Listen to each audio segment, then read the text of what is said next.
Okay, fantastic.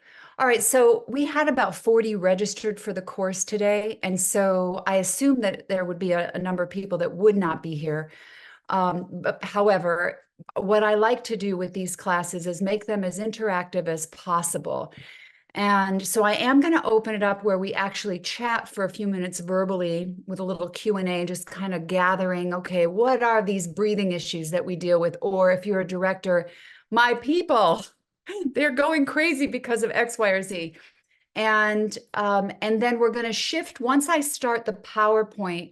We're going to shift a little bit to the chat so that you populate the chat with your questions because they may come up for you as I'm speaking. And then we will go through sort of my plan for today with walking you into these mechanics. And then as we're doing so, I know things are going to come up. So I'm going to keep you all in my gallery view. Although I'm thinking, can I do that, Miss Vanessa? If you need to spotlight me, don't you? I was actually going to keep you in gallery view, um, Okay. things, but if people want a spotlight, they can actually pin you. Um, Okay, so can that's you just tell them how to do, can you describe how to do that? And by the way, everybody, this is Vanessa, my trusty assistant today. She is my fantastic social media gal who does all our marketing videos and things for the symposium. And she's my very dear friend. So tell us, Vanessa, how they individually can set it up so they can see me more clearly on their screen if they want to. so if you go to the right-hand corner of Deborah's like little box, there's a three dots, and if you click that, there's a pin, and it says pin. You just click on that, and it'll pop up. So no matter what happens, she will be on the top of your screen. Sometimes it's useful to have the full gallery out so you can see how everybody else is interacting so that you know you're doing it correctly. And it's kind of cool to see when she goes through the exercises, how the alignment works in different body shapes as well, which is fun to see. Yeah. I can spotlight it if you guys can't figure that out or it's just not working. And then the other people can take it off and just make it a gallery view. So consensus rules, either one. Um, Yeah. use your You have a button. lot of control, right? From your personal screen, you have a lot of control in Zoom. The good thing about Zoom. I love, I've been using Zoom now for over 10 years, and I don't know how we would have survived without it. Now that we've all gotten used to it, here we are. So, what I'd like to do first, everyone, is take you into a short PowerPoint. How many, just from the ones that I can see visually with your cameras on, how many of you have taken a course from me before with my PowerPoints and stuff, just so I have an idea? And how many are kind of brand new to me and this work? Okay, great. Robert, I see you. And Judy Katz. Okay, and Karen Saxby. Okay, bravo. And hi, Wilhelmina. I see you now. Lovely to see you. So for those of you that are new, I'm definitely going to go through this PowerPoint. For those of you from before that have already seen this, I've sort of shortened it a bit, so it'll be pretty quick. All right. So here we go. All right, so today I'm calling it Breathe Easy, Bel Canto Mechanics for Today's Singers. And my primary reason for doing the Breathe Easy sort of separate from my general is that I can be a little bit more detailed on the actual breathing mechanics for you, which I think can be really helpful. But before we dive into some of that, I just want to give you a tiny bit of background for your minds because we're about to take a 90-minute journey together. And what I say about this work is that it is a paradigm shift. We are moving completely out of our consciousness of what we think we're doing with our bodies, like how our bodies want to move sound and air, and shifting to how they did it 200 plus years ago and why that can make a huge difference in your life. I believe also completely rejuvenating for the maturing voice. So if you're having vocal anomalies showing up, that gets reversed with this work. All right, so the history. Manuel Garcia is the founder of Bel Canto, all right? And he was the most renowned tenor of his time. This would be 1800. His son developed the laryngoscope because of this work that was developed between the two of them. And then I am a direct line scholar of Matilda Marchese, She studied with both of these men and was a professor at the Vienna Conservatory, also a beautiful, beautiful mezzo-soprano. So what does it mean to be a direct line scholar? It means that in order to have a real prayer of getting these mechanics, as you will start to see today as we work with them, like, how did this happen for me? My teacher could trace his teacher and his teacher before him, and I'm giving you the names right here, back to Matilda Marchesi. So she was the mother of Blanche.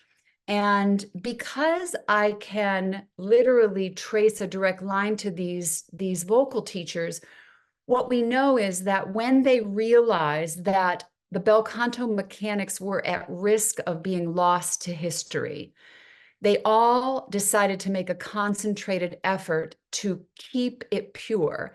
And so it literally became a game or a sort of a test of trying to keep everything in the mechanics the same as they always were. They did not allow sort of the shifts and changes that were occurring in the world of opera and the world of breathing to change. Now, mid-1800s, for those of you that may be less familiar with that kind of history, Verdi arrived on the scene, and then Puccini. And those two operatic composers in Italy changed the breathing mechanics from bel canto pretty dramatically. This is where we drop down to what is now referred to more as diaphragmatic breathing. And today, even in Italy, they teach more of that work. However, they teach diaphragmatic breathing with a bel canto twist. So what you're going to get today is pure bel canto mechanics, and see how you feel as you're singing. Now, after those two, then Wagner arrived on the scene, and this becomes important because the breath mechanics, when Wagner arrived, dropped from sort of the waistline area all the way down to the pelvic floor. And when that happened, if you know Wagner, if you've ever heard Wagner, a Wagnerian singer's job is to cut across a 65-piece orchestra with no amplification. So this is the most powerful, biggest breathing mechanics that we have, and they are controlled by the pelvic floor. Some singers, if you've ever had, especially if you've been in the barbershop world of a cappella, if you've ever had a coach say to you to do the drop lift is associated with Wagnerian breathing. That's where they get that. Drop the abdominals, let the air fall all the way in, and kind of let your stomach go. A little different than the diaphragmatic, where you sort of open up more around the abdominals, around the waistline. All right. Now, both of these shifts, both what I call the Verdi Puccini school of thought and then the Wagnerian school of thought, brought very big challenges to singers. All right. And if you think about operatic sound, and if you know anything about it, you can kind of imagine what we're dealing with.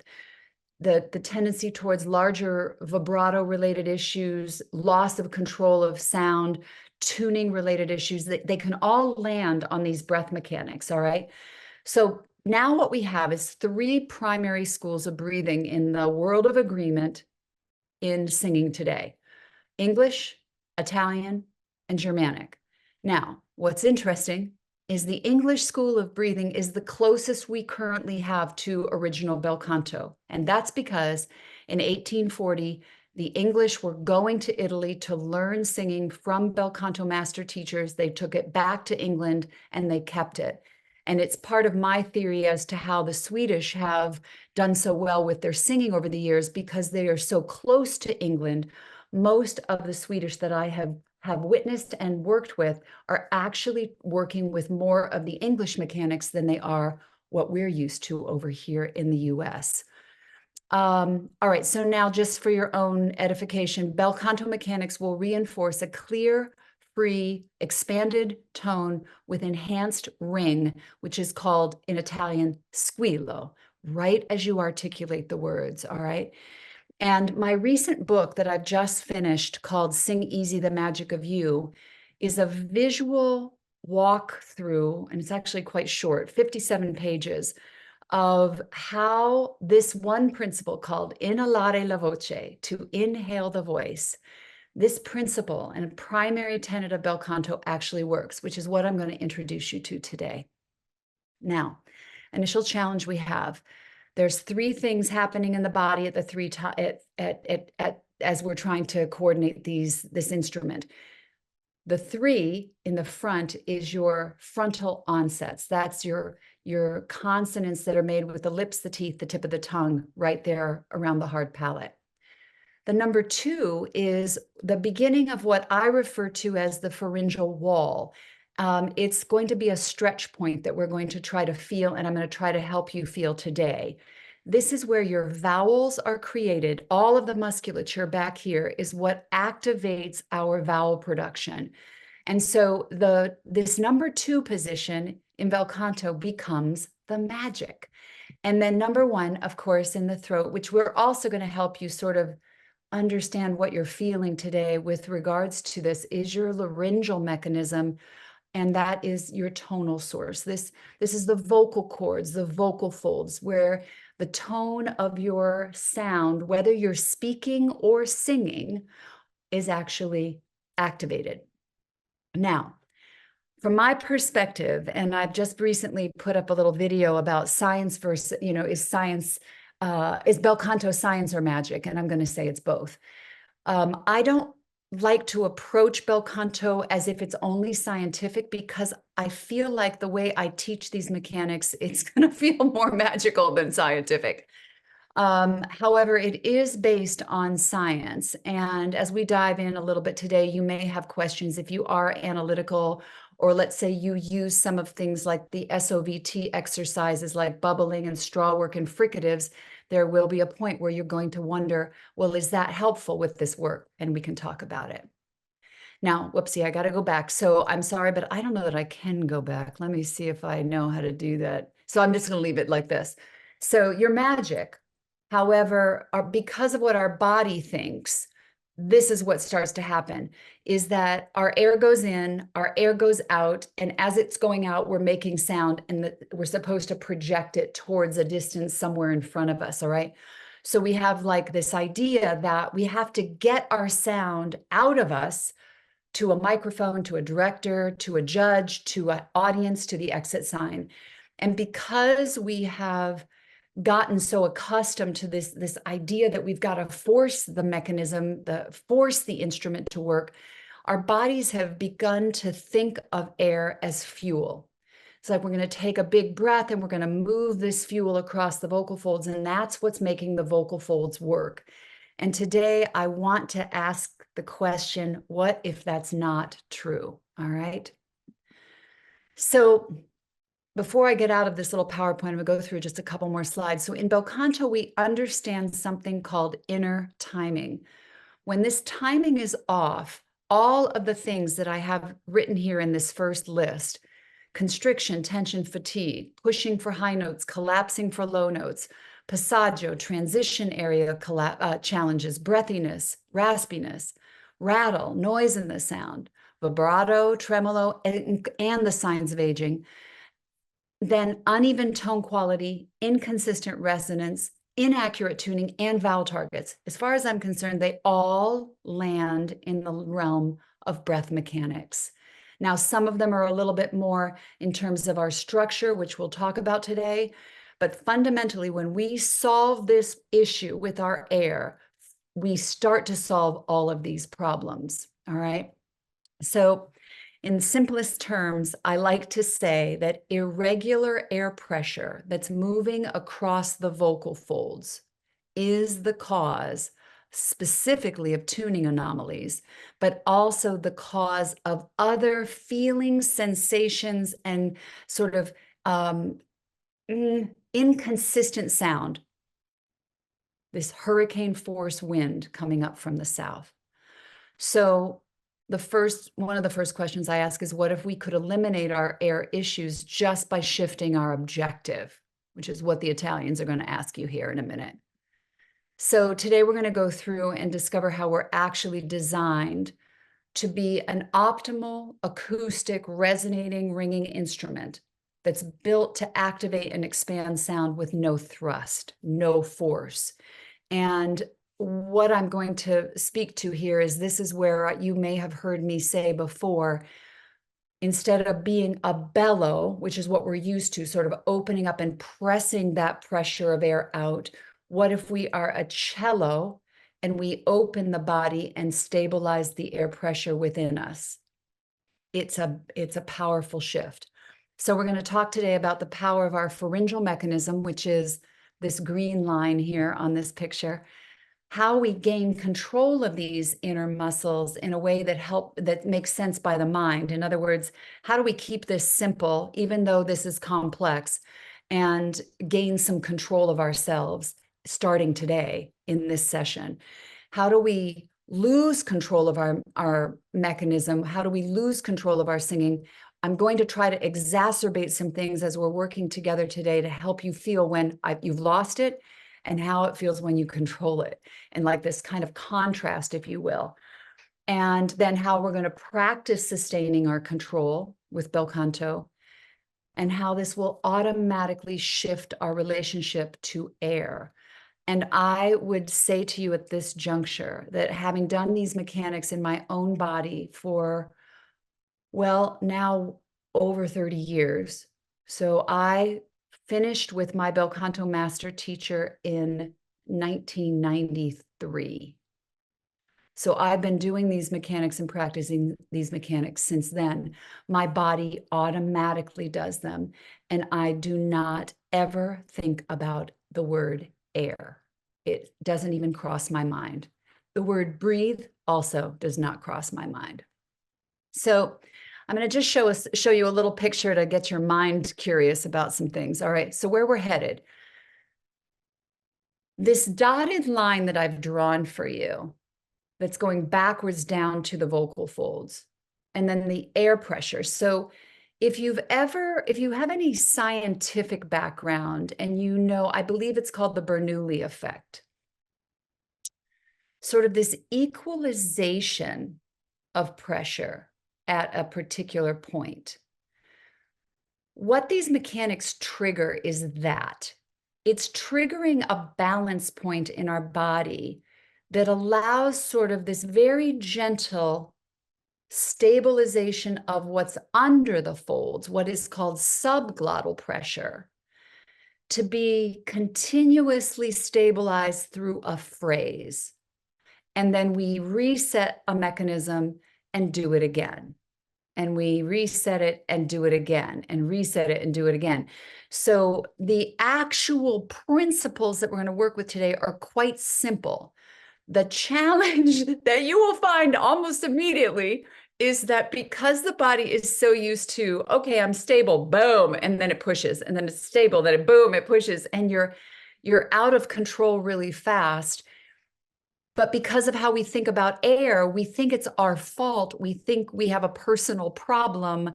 We think that we are doing something wrong because this is how people are talking about doing this. And so now we have an emotional issue associated with our singing that really has to do with an air mechanic that maybe is not efficient. So I'm going to ask this question for those of you that have never met me before. I'm going to see if you know the answer first. What do Pavarotti, Caruso, and Mario Lanza have in common besides being Italian? And then an Italian word that's missing from our world of agreement, which is compressione for those auto mechanics in the room. And we're going to talk about the car and the candle. So I'm going to get us out of here, and here we go. So the first question for those of you that are new to me. So do any of you know how Mario Lanza, Caruso, and Pavarotti were trained to control their air? Okay, so there was a candle involved. And the teacher, and Glenn, you know because you've worked with me before, yes? He says, I saw your hand go up. Yes, you know before. So if you worked with me before, I'm gonna help the folks that have never worked with me before first. So there's this candle, and I feel like the brain has to really think through this a little bit before the answer is given. It was lit and it was held 2 inches away from the mouth. And we usually will suspect one of two things: that the teacher would say, don't blow the candle out. And in some cases, people might say, blow the candle out. But what the teacher said was, don't bend, move, or flicker the flame. And all we have to do is think about our own singing. As a matter of fact, let's just try this for a second, okay? Just not even going into these mechanics yet. I'm going to ask you to take a hand, not a candle. I have too much hair for candles.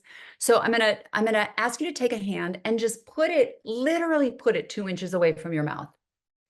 And I want you to just, whatever, everyone is in a controlled setting today. You are all muted, so you're safe.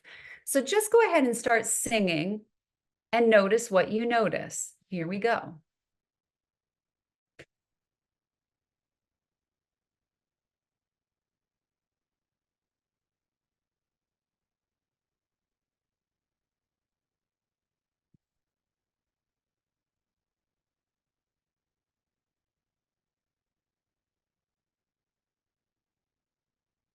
Okay, bravo. So now, how many of y'all, you can just do like a show of hands with the folks that I can see in the windows. And then for those of you that are behind the scenes, if you want to put what you noticed in the chat. So if you, how many felt you felt air on the hand, sort of a generalized air on the hand, a feeling of warmth or a cushion? Yeah, bravo. How many noticed that when you articulated that there were certain consonants, certain plosives or fricatives that caused a pulse, like a little boom, boom, like something hit the hand, okay? And this is that propulsion effect, we can call it, that is caused by the thrust that we do as we activate sound. We are literally used to sort of towards the front of the face. And how many of you all that are in the room are part of the a cappella world where you're trying to actually synchronize your singing with some other people? Okay, many of you are. Okay, and some of you may not be, but you may be more solo oriented. But in this world of a cappella, it becomes very apparent as soon as you try to synchronize a group of singers that if people are thrusting at various rates and speeds of motion, we have a major mess in our sound, right? And you've been in the room where a director, if you're not a director yourself and you're a singer, you've been in a room where a director goes, no, that's not right. Or they'll say, oh no, we didn't tune that first chord. Or all of this is fundamentally causing that initial problem and also some of our loss of control. The thrust that's pushing through us, if you can just, this is a mind day a little bit for you, is think about this. Here's your vocal folds. Here's this air. It's going through the folds. As we talk about this, you'll understand this more and why it might be causing a problem. So now the word compressione, for those of you that have any experience with cars, the easiest way to understand this is with this sort of metaphor, analogy. If a car has good compression and it's going downhill, it will control its speed by itself. You don't have to put your feet on the brakes. But if a car does not have good compression, and should it be in the winter, it can be very scary. It starts to go down the hill either jerking or it'll take off. It will actually speed up as you're going down the hill. That is what we call compression. The same kind of idea of controlling pressure is how the Italians talk about the vocal folds. All right. So let's go into a tiny discussion about vocal folds real quick. And actually, before we do, can you all just do a raise of hands or put it in the chat for me? Tell me if you are more kinesthetic. So I'll have you do a kinesthetic, auditory, or visual. So how many of you all would say, I need to see things, like I have to look at music when I'm learning my music. I have to look at it at some point in the process. I need to see things. Okay, so some are visual. How many say, oh, I feel it. Like as soon as I get tense, I feel it. I feel my body not being happy with me. How many feel things? And then how many love to learn by listening to something? but they don't have to go look at it. So some people listen, that's more auditory. So today what I'm going to do, and Stephanie said all three. Yes, absolutely. Most of us in Wilhelmina visual, yes. If you're human, you have a brain, right? And our brains, what I have learned after 30 years of teaching these mechanics is that every single human being's brain is wired differently. None of us think the same. That's why our world is in such a big mess right at the moment. We all think differently. And so the brain processing, learning process can be a mix of all of those three. And chances are all of you are a little bit of each, if not, but probably dominantly one, predominantly one or two. So we're going to go ahead and Anne, I see that auditory, and then Patricia, all three. Bravo. I'm going to hit y'all from all sides. Okay. So by the end of today, you may need a little nap. Now, vocal folds. We just got to talk about this real quick. Okay. So who knows what the primary physiological purpose of your vocal folds is? Anybody medical in the room that I can see? Okay. So Glenn, what's that? Go ahead and come in. Now, I'm going to say what, because you know the answer. I'm going to say what we think. We think speech, we think tone, we think making tone, making vibration. It all has to do with us making sound.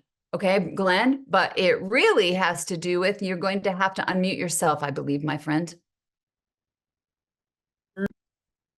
Whoopsie, sorry, I accidentally muted you by accident. Do that again. Unmute. There you go. There we go. Okay. What is the primary protection, and what are they protecting? Protecting me from choking to death with food and everything else. Yes, well, I'm going to say even more importantly is protecting you from drowning. Because the choking piece, what protects you more from the choking is if something gets lodged on top of them, is the fact that you always have 16% oxygen in your lungs, which allows the Heimlich maneuver. Gotcha. So this is also good information for us to know as singers, is that we always have air in the lungs. And so and Stephanie, you said close off esophagus. It actually closes off the airway. So my understanding, so if the esophagus is the airway, correct? Right. Okay. You are medical, aren't you? I'm asking the chat. Okay. So this little tiny, all right, here we go again. For women, females, half an inch long, 1 fingernail's width wide in a female. In a male, 3/4 of an inch long, 1 fingernail's width wide. So the vocal fold gate, if you will, or the vocal fold mechanic is super duper tiny. It's super duper tiny.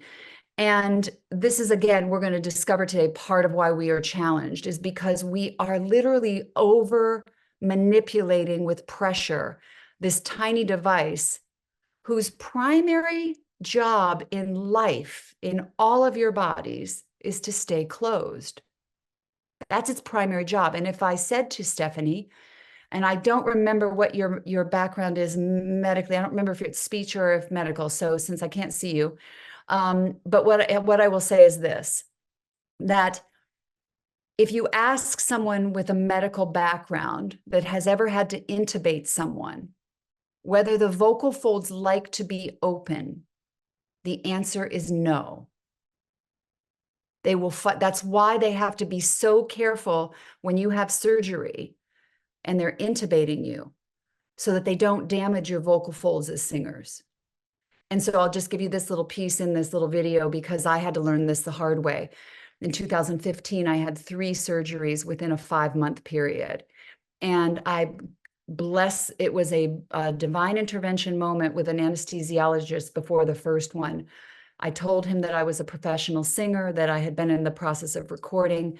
And he said, I'll use a pediatric tube on you and you should be fine. And so if you ever do have to have surgery and be intubated, you can ask for a pediatric tube. And if they can, they will use it. And it's less likely to damage the folds. So this becomes important to understand. because I'm going to ask the next question for y'all. So when you're singing, are your vocal folds open or closed? And I'm going to ask for a hand vote. Okay, so how many would say my vocal folds have to be open when I'm singing? Anybody in that camp? Yeah, maybe, or maybe open and closed. Anybody there? Like, okay, they do both. They got to open and close. Okay. And then how many say closed? If they've been with me for any 5 minutes or more, they're going to say closed. Okay. So here's what you want to understand.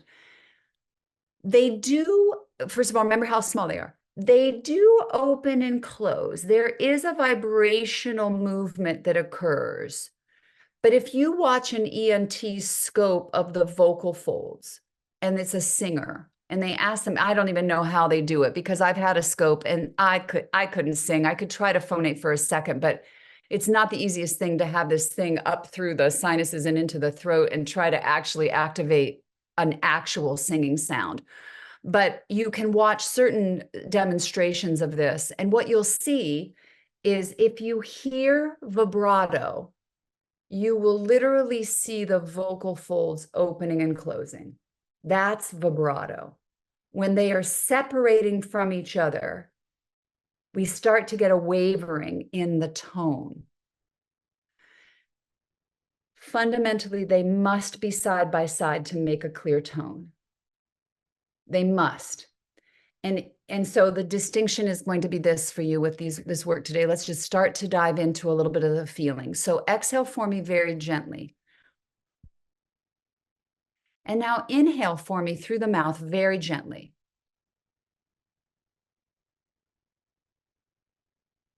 And release.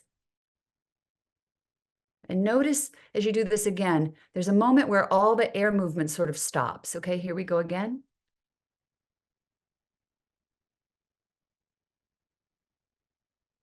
And release. Now, what I've just taken you to in a simple way is the point of suspension, is the moment where we are in complete control of our vocal folds. Try it again.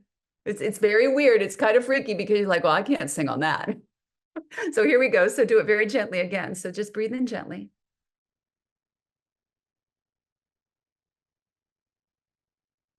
And release. And notice as you do that, you don't feel anything. You're feeling nothing. You're feeling sort of, you may have, if you're kinesthetic, you may have noticed that you felt sort of open. It sort of felt relaxed. Do it again and just hold still for a second. One more time. Here we go. Open gently, just a very silent breath. Hold still. Sort of the mouth is a bit open, maybe not fully open, but it's open. The throat feels open and the lungs feel open. Release. Bravo. When I speak about the cello effect in bel canto, what I'm speaking to is the sensation of that open space, the openness that happens here, the openness in the throat, the openness in the lungs, this idea that the space opens up. And in bel canto, all it's going to do is open up and hold still. That's it. And now we're going to play a game on top of that space. Release. That's why this is so revolutionary. Now, it is not what you're used to, okay? So just know that if your brain gets a little confused today or a little overwhelmed, or this is way too much information because it's like a fire hose, which I am, it's okay. That's why we're recording it. You'll all get the recording. You do not have to digest all this today. But I have to say all this because this is the detail of this work, all right? Now, I'm going to walk, if you can be seated in a position not too like relaxed, like if you can sit up in a chair more straight, or stand up if you can't, like if you can go to the standing position, because that's how you'll feel this. I'm going to start to walk you into some of the alignment-based pieces of the puzzle, and then we'll dive into some exercises. Okay. Any questions thus far? You all good? You're all with me so far? Okay, perfect. All right, so now everybody exhale again gently. And I want you to inhale through your nose this time.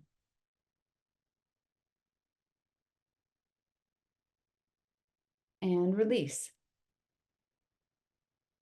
And now this next time, I'm going to ask you to hold still. I want you to feel the feeling of feeling like the body's pulling you backwards. How many noticed that on the first one? That your body sort of pulled you sort of more upright. Just a little bit, like not a big deal, maybe this much, but it was 1 inch to 2 inches of movement backwards. So try this again. See if you notice this first. Exhale. Breathe in through the nose.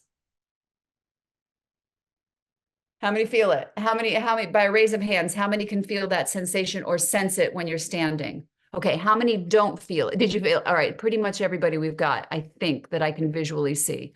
All right, now, I'm gonna ask you to do something. So what I want you to do is I want you to breathe through your nose, okay? And I want you to only through the nose, not through the mouth, because of the way the air goes in, and we'll talk about that in a second. I'm gonna have you get to the height of that breath and hold still, okay? So here we go. So breathing in through the nose. Now hold still without moving any muscles. I want you in this position to try to exhale. Don't move and do it. And release. And how many felt I could not release my air easily in that position? How many felt it? Here we go. Yes, we got everybody kind of have a sensation. There was a resistance in the body to exhalation.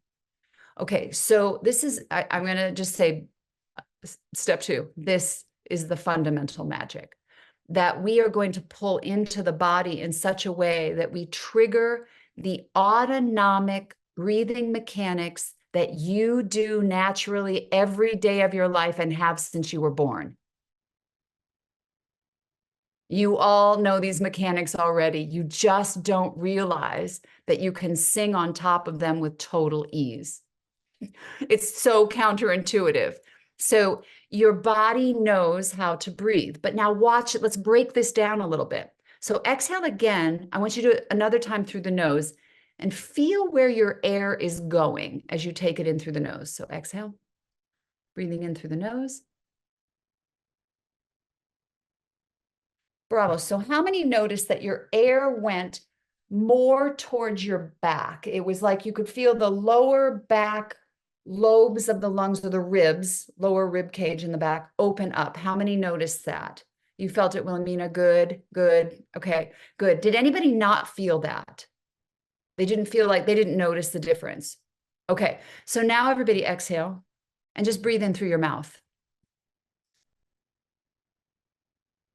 And how many notice you get an activation of the front side of your body? You may have felt it here. You may have felt it in the abdominals. You may have felt, but it was like the front side activated, okay, through the, so when we breathe through the mouth naturally, it's like the air just sort of drops in. Now, here's what's interesting. Well, I'm going to show you what's interesting. Okay, so you're going to trick yourself for a second. Okay, so everybody exhale. I want you to tell your brain to breathe through your mouth to your back. Here we go. Tell the brain, take it there. Here we go. And now we bypass the abdominals. We told our brain to do it a certain way, and the brain did it.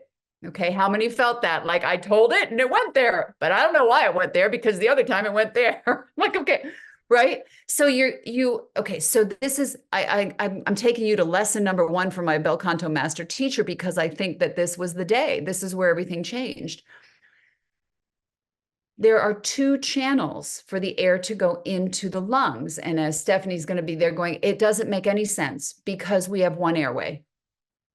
It doesn't make any sense. The only way that I started to make sense of this piece is that if you remember back to the pandemic, when they had those ridiculously long swabs in the beginning, they were going to test you for COVID and freak us out, right? They were like, they're going to go into my brain, because we have this idea the sinuses go this way. And so it was just a scary, scary thing for us all. Well, my eldest son became a doctor right as COVID shut us down. And he's like, no, the nasal passages go straight back to the back of the throat. And it was interesting because that was the moment I went, oh, that's why this works. When you breathe through your nose, you can kind of trigger this. So the way I've kind of figured this out from the physiology is that if you breathe through your nose, which is how I recommend initially practicing the alignment, is just one breath through the nose to show you where your body needs to be. So again, try that. Exhale, breathing in through the nose. So it's like the air is going in through the nasal passages to the back of the throat, and then the fastest way is down sort of the backside of that airway. And again, it's not exactly logical, but it is how we have the capacity to actually define where we are sending our intake of air. All right. Now, how many of you all have been singing most of your lives?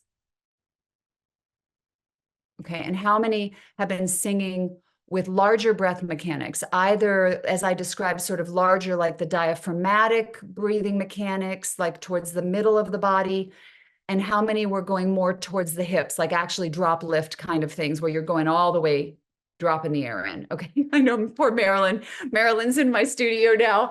She's like, will I ever get there? Yes, you will.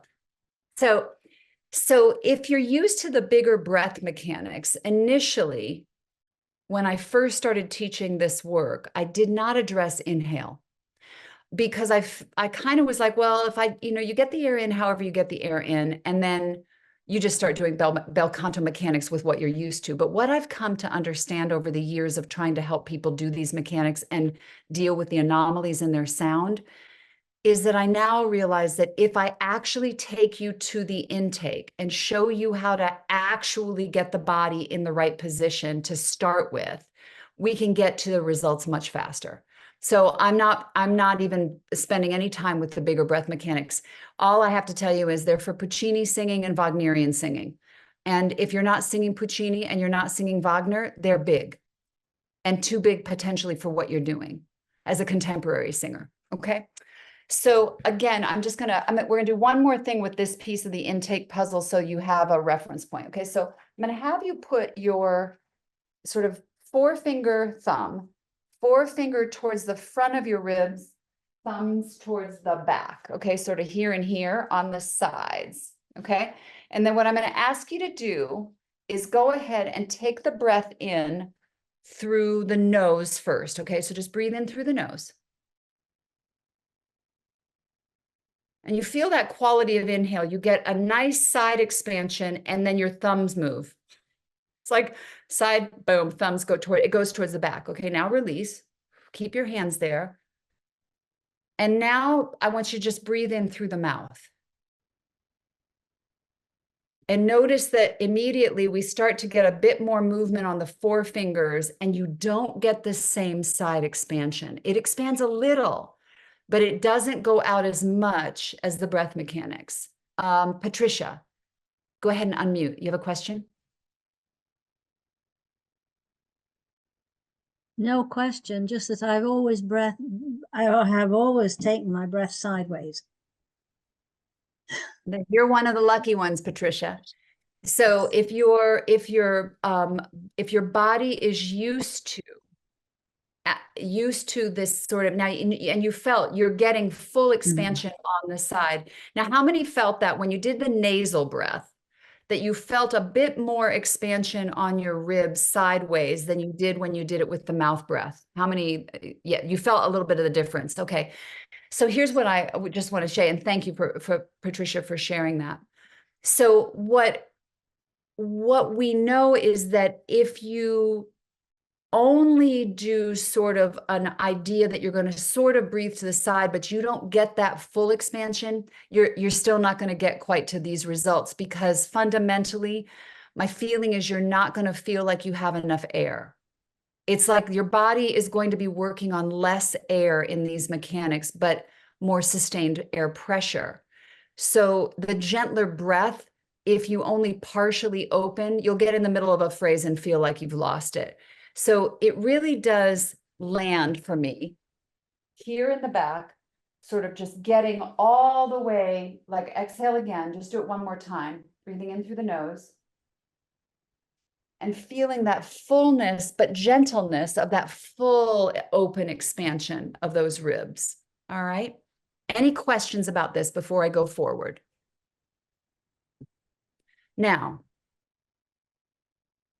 this is where this work, let's just talk a little bit about fold function and why we're dealing with the ribs, and then I'm going to give you another piece of a puzzle, which is interesting, that I think it's a fascinating piece of the puzzle. That even the Deborah, I'm sorry I'm coming in late. I had an appointment. I just got here. So I've been pretty successful with this over the course of time. Yeah. But we were just saying what you were recommending is every time you have that breath, get a full, complete expansion. That's right. It won't necessarily, well, first of all, it will feel like you've actually got a full breath, right? When you get that full expansion, like everybody do it one more time, breathe in through the nose. We're going to do it through the nose for now, just to be sure we get that space. So you feel like you've got a full breath, but it's not the same as what we're about to do. Say, now what I want you to do is, now don't focus there. Breathe in through your mouth. And what I want you to do is take a breath like you were tanking up. Here we go. Take a big breath. And you feel how it comes up. It actually, yes, some I see it. You know, it's like, yes, and we're touching our throat because we are feeling the pressure come up all the way to the laryngeal mechanism, all the way to the vocal folds. I don't want to make you do it too much, but do it one more time for those of you that didn't quite feel that. Exhale. And now take in a tank up breath, a big breath. You'll get to a place and you'll feel a little tiny sensation there. It's not a pain or anything. It's just, okay, that's the immediate overpressurization of your vocal folds, which basically means that when you start to sing, your vocal folds are already in a stressed position. And as soon as you articulate, half your air is going out the door. So if you've ever had to breathe more than once in a phrase, anybody having to breathe more than once in a phrase? I already know that answer, but let's just, so that everybody doesn't feel like they're the only anomaly in the room, right? It's like we're all dealing with this, right? So that fundamental overpressurization is causing the initial problem. You're losing control of your fold function when you start. Okay, so Lance, yes, that is exactly what I'm saying, is that full, ultimately, it's very interesting. I was just working with someone the other day on this. Everybody try this. Go ahead and exhale. I'm going to have you sing a little bit. So you're going to breathe into your back like that and just hold the ribs open and still. All right, now just sing a little bit, sing a little phrase, something, something, something, something. And now, right now, as you need to take a breath, I want you to just pop your ribs back open. And how many felt the air go right back in? How many felt it? When you took the breath, boom, the ribs pulled it in. Try it again. So here we go. So we're going to open up those ribs again. Hold them still. Start singing. You're losing a little pressure here as you're singing. You may be losing more air because of what you're used to doing. Okay, now go ahead and pop the ribs open. It's like a suction. That's how we trigger the autonomic system in our body, is that suction. It's like the breath is always going to equalize for us as human beings. It's a human function. All right, I'm going to go deeper. One last thing, sorry. What I find myself doing is breathing in this fashion, but not being really disciplined about keeping it completely open all the time. And so is that the idea, to keep it expanded all the time? Always, all the time. Yes. So you might be jumping ahead just a tiny little bit for everybody, but right. The answer is yes. Now, Lance, because you came in late, one of the things we do have the chat going, so that if you have a question or a thought or something, you can share in the chat. That's great. And it is also okay to raise your hand and talk to me. We're small enough today where we can do that. But before we go there, Lance, because I want to take them into a little bit of this magic, and then we'll understand that yes, we can control bel canto from the ribs. But what I find more interesting, and actually in many cases easier, is to control it from what we're doing within our own head. So I'm going to play a little exercise for you guys. All right. And I've got to put my sound on for this. What I'm going to ask you to do is I'm going to play a note, and I want you to hear the note I play and breathe in through the mouth. Like you're just going to prep for the note. You don't have to sing the note. You're just going to prep for it. All right, let's make sure I got my volume right here. Okay, so here comes the first note.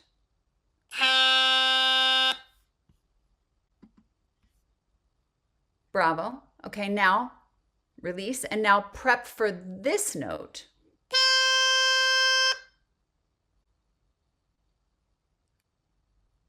Bravo. Now, who felt a difference?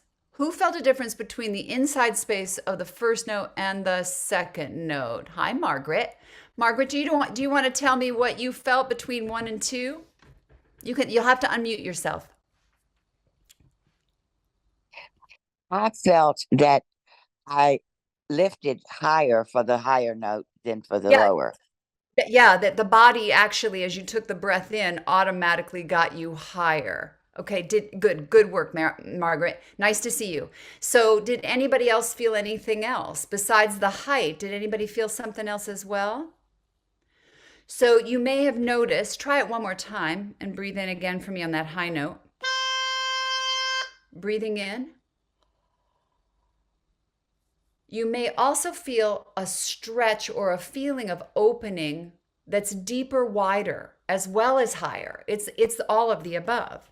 So for those of you that have worked with me before, you already know I love to bring my magic head. And so I'm bringing my magic head to you today. So this is how we're going to show you how the mechanics of bel canto are actually maintained in terms of stabilizing control. And then we'll have you sing a little bit. So the brain is brilliant. And I have, for years now, have really sort of been on this piece of what's happening inside you as a singer is not personal. It feels personal. It feels emotionally challenging at times. I mean, how many, if you're willing to be this vulnerable and honest in a room, how many of you have ever doubted the quality of your voice? Like, just, I'm not, or the inconsistency of the voice, like, yeah, sometimes it's good, sometimes it's not so good, right? Like the in and outness of it all, right? That it's difficult to get to a place where you're just like, I love my voice and it's fantastic and I feel great all the time and I can do whatever anybody asks me to do, right? Usually it's like, whoa, sometimes, maybe. All right, so I'm going to just draw you a little picture here. So the first note that I blew for you was a middle C. And the second note that I blew for you was a C up the octave. So in the magic head, now I may need to be bigger now when I'm using the magic head, Vanessa, for purposes of the filming. What do you think? Okay, I'm bigger now. Okay, so fundamentally, the middle C, everybody kind of created a space inside the mouth. And then I blew the higher note and the brain automatically took you to a higher, deeper, bigger space. It's like, so the brain is brilliant. The brain actually already knows the exact specification of internal space required for every single note you sing. Our challenge, we never get there. We never get there. We're so used to this problem with our air that we breathe in and go. We breathe in and go. We breathe in and go. And we go so fast that we never actually trigger the alignment. So if you think about this alignment, okay, what we're doing is we're getting our mechanism lined up internally, and it functions differently as soon as we do. So here's your vocal folds down here. Now, what you're used to in your bodies, okay, so we'll just say for purposes of this conversation, general agreement is that air goes in, air goes up, sound has to go out. That's my job. That's how I'm supposed to sing. And so we are used to this sort of flow consciousness or this sort of upward movement of air, or I'm even going to call it thrust consciousness, that we have to, like we felt on our hand earlier, of this idea that you've got to thrust to force it out of the body, all right? So the big, okay, here's the brain scratchers. Here they come. First one in bel canto that goes away is there is no objective of out. We don't have any objective of trying to get a voice anywhere. We are going to get a voice somewhere. And as a matter of fact, a bel canto singer can fundamentally be 4 times as loud as the average person and 4 times as soft. But they're not changing volume. They're changing something else. Okay, so it's very weird. This is weird science, you guys. You guys are magic, and it's just, I'm going to try to help you understand how. The other out goes, we don't also have a consciousness of up. So we do not have a consciousness that our vocal folds demand that we flow air through them to make them work. And I need you all to just kind of go back to this piece of the puzzle where your vocal folds are teeny tiny, teeny, eeny, beeny, tiny, okay? And they're sitting there like this. And in order to make a tone, they have to stay closed. So start to just apply some like rational, logical thinking here. Okay, if I throw a hurricane force pulse at them, they might not want to stay closed. They might start opening. And they might start opening irregularly because in order to make the tone, they have to stay closed. Okay, so it's like this is how we start this process. Okay, so what are we doing then?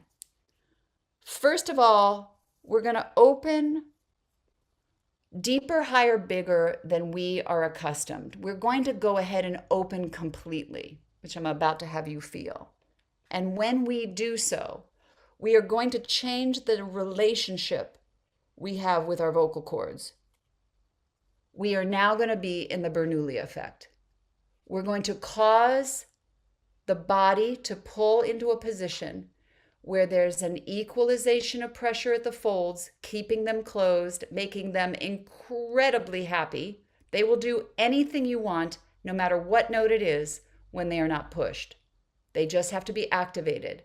And this is where we have to move away in understanding bel canto. We have to move away from this idea that we're going to force this tiny little mechanism to make half-step changes. I'm going to suggest to you that it's not physically possible. Frank, I'm just noticing your question. Sorry, I missed it until this moment. So is it better to breathe through the mouth? You must breathe through the mouth when you sing. The only reason that we can breathe through the nose for this process is to show us the alignment. It helps you feel, because it will always take you there. You breathe in and you're in alignment. You breathe through the nose and you're in alignment. And once your brain understands what alignment is, now you can breathe through your mouth to the alignment. And you can get there. You kind of have to know what the sensation is in the body. Okay, so let's play a couple games. I'm going to take, Vanessa, would you mind? Go ahead and put me back in the gallery view. All right, here we go. So let's play a couple games and let's just see what you notice, all right, with your singing, before we even see if we can try to help you adjust, all right? And again, we've got about another half hour to the class. I probably, as you can see, could go all day. I love this stuff. But what we'll do is we'll plan on going another 20 minutes. Let me do some exercises with you to help you feel things and leave 10 minutes for questions. And let's just plan it that way. Okay, so I'm going to ask you to put your hands in front of your shoulders, all right? And I'm going to have you sing. But what I want you to do is let the hands move if they want to as you're singing. Okay, so here we go. Everybody's muted, I believe. Yes. So you're just singing.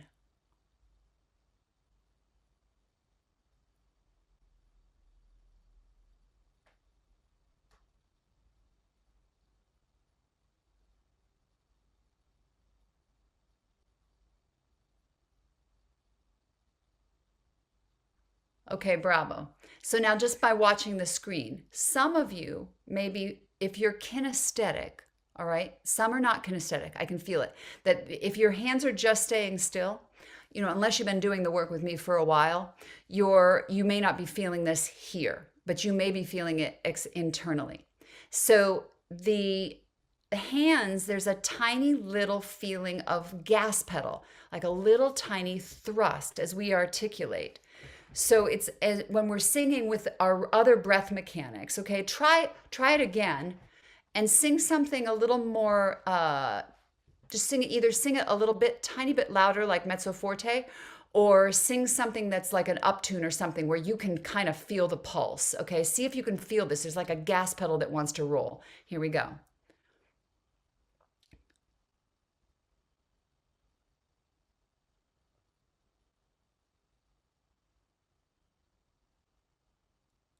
Yeah, yeah, now I can see it. You feel it. It's like they're, as you're articulating, every single word wants to give a thrust. It's like it happens, sort of like we were feeling with those plosives and fricatives. All right, now. So, not knowing what keys you all are singing in doesn't really matter. I want you to just sort of prep your space as if you're breathing in for that higher note. I'm not going to play it to throw you off on what you're singing, but I want you to turn your hands this time, pull them towards you, and either hold them here or pulse. If you are kinesthetic, pulse backwards to see what you discover. Okay, so here we go. So we're pulling towards the body this time. And now go ahead and sing, but this time keep still or pulse backwards.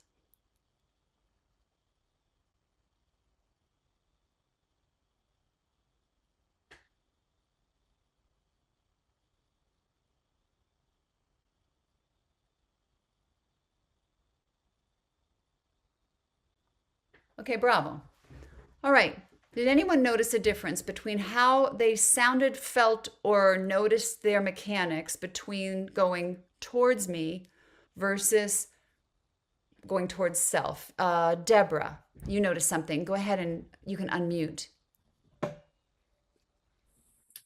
Felt a lot lighter and brighter. That the actual sound changed when you did it, when you were going more towards yourself. Bravo. Thank you. Louise, did you? Oh, I saw you were going to get your water. Who else felt something?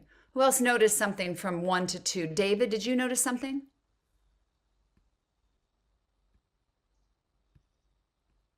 Oh, wait, I'm not hearing you. You are unmuted. Is your volume up?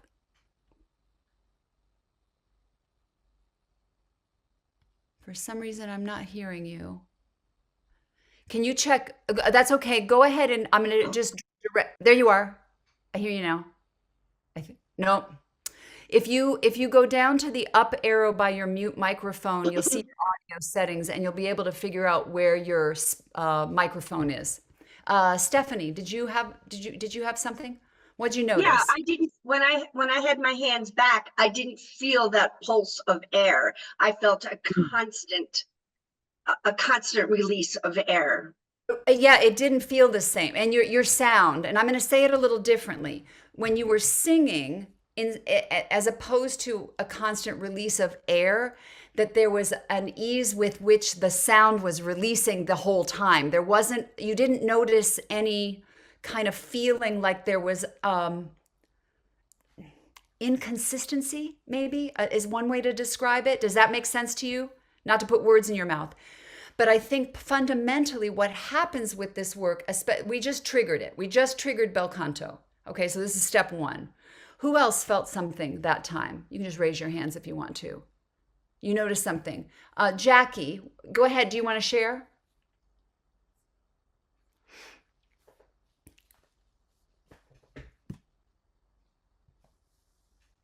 Almost, maybe. Is it not on mute? There you are. It's just, it seems so much easier. There's no pressure. There's no pressure. That's what I feel. That's right. That's right. So, and David, did we get you to work here over here? I think so. Can you? Yay, I hear you. Yay, go. What did you notice between 1 and 2? The second time, it felt like the sound was just filling myself. Filling yourself. Ooh, you were filling yourself. Okay, so what's amazing about this work, okay, is that, and Glenn, hold that thought, Glenn, is that what these Italians understood is that we could trigger our resonation process, activate our resonators, and allow our resonators to do the fill, to do the expansion of sound, to do the heavy labor. That our vocal folds were not going to be taking the full brunt of the force of the air. They were going to be stabilized and happy, and we were going to feel the release of sound in a different way through our instrument. as an amplifier as opposed to a projector. So good. That was a good observation, David. Glenn, what did you notice? 1 to 2. Yeah, there you are. Yeah. Hello, am I good? You hear me? Yeah. Mhm. When I had my hands towards the screen, I sang an up tune, and I felt the pulse. When we did the opposite way, and I had them towards me, I felt like I was bringing the audience to me rather than me having to go to the audience. And it was easy. It was easy. Yeah. Yeah. Well, you know, the reason I'm such a crazy person for this work, all right, is it transformed my life. You know, I would not have had a professional career without bel canto. There's no way. I had 5 voice teachers. They were all variations of belly breathing teachers, Puccini, Verdi, and Wagnerian. And I could never coordinate in such a way that I could sing the same way twice. So when I was singing a song that I knew as a Broadway singer or a singer that was on stage being paid, I had to be able to repeat my results as a pro. And so bel canto is what got me to those, that I can sing any song that's in my repertoire. If I sing it today, I sing it exactly the same way I sang it 20 or 30 years ago. It's the same.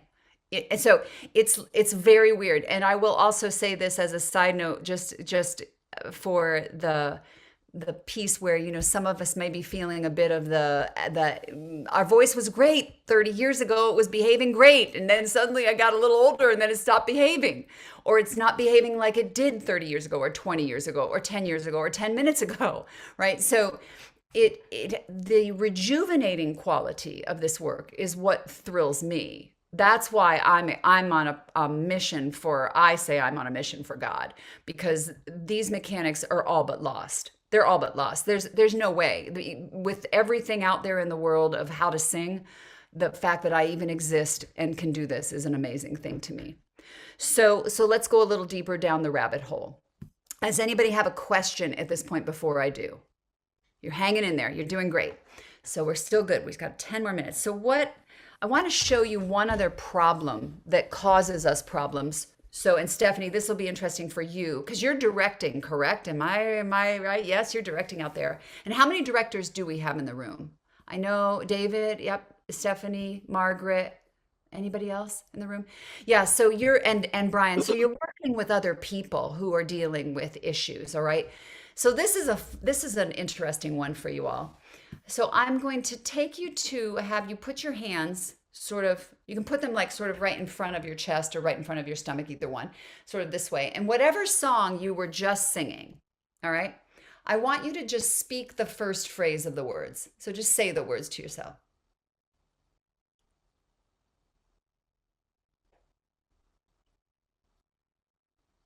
Bravo. And does anyone notice that every single syllable goes down? So in the English language, not only do the ends of our phrases collapse, because we know that, like, you know, we'll have a tendency to drop the ends of the phrases when we're singing, or lose the last note. But the reality is that because of how we're used to breathing and how we're used to doing this sort of push it towards the audience, what happens is as we articulate, the resonators collapse. So our resonating space, instead of staying open and buoyant and ready, I mean, unless you're a trained singer. So I will say this to those of you that have a lot of training. You were trained to stay open. You were trained to stay stable. You were trained to do your job. But the average person that has no training is being impacted by the effects of this sort of thrust mechanic that the body is telling it to do. And because of that, we are now having tuning issues as we sing. Okay, so I want to see if you can feel this. So go ahead and you're going to sing again. And what I usually do is I sort of put my hands sort of right below my chest, all right?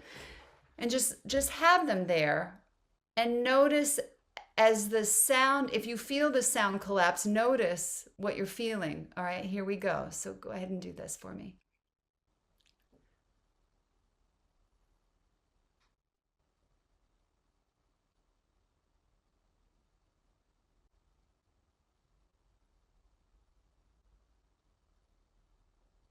Bravo. So again, if you're trained and you're trained to control, you may not feel this as much as the average person, but how many people in the room could feel this sort of feeling of loss of control as you were singing a phrase, or you lost your air? Like you're singing and suddenly your air's gone. How many? Somewhat like I'm out, I gotta breathe again. Okay, so right, so this English, we can't overestimate this. I don't know how many times I've been in a training room where someone has said or has said to the group, "You're flat." Anybody in that, anybody ever had that happen to them? Okay, first of all, it's emotionally traumatizing. Okay, you are personally not flat. The brain does not flat. If you know your notes, you know your words. The brain does not flat. What flats is the English language. What flats is the collapsing of the resonation space. What flats is this dynamic that we have of thrust.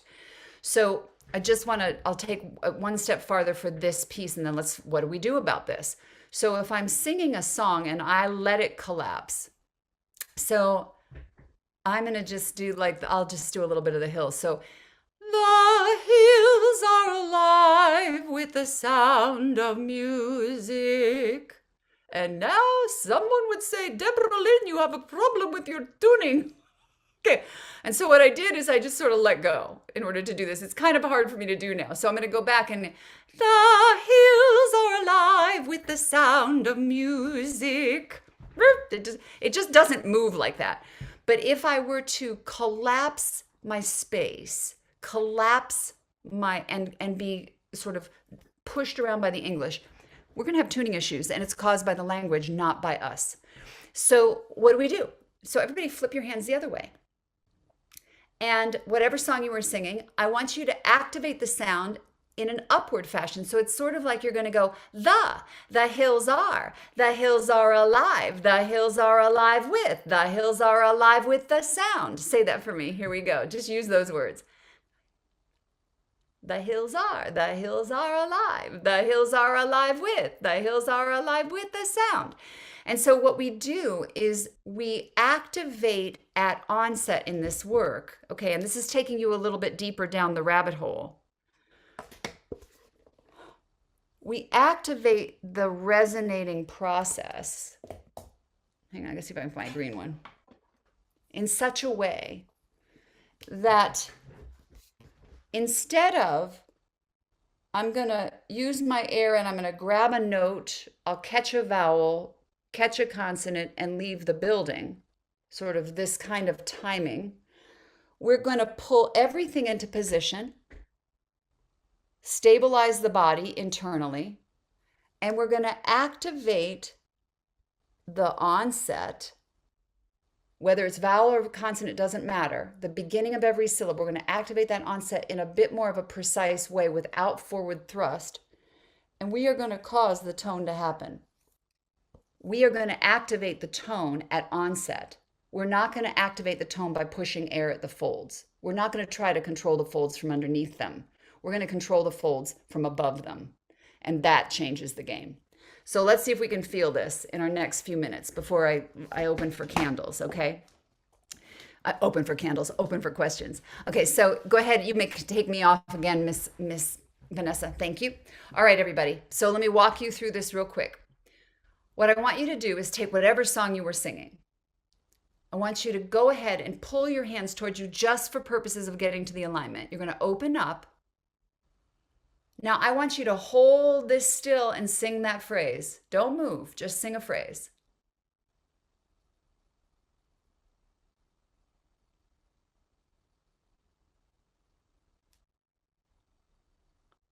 Okay, pause. So now second instruction.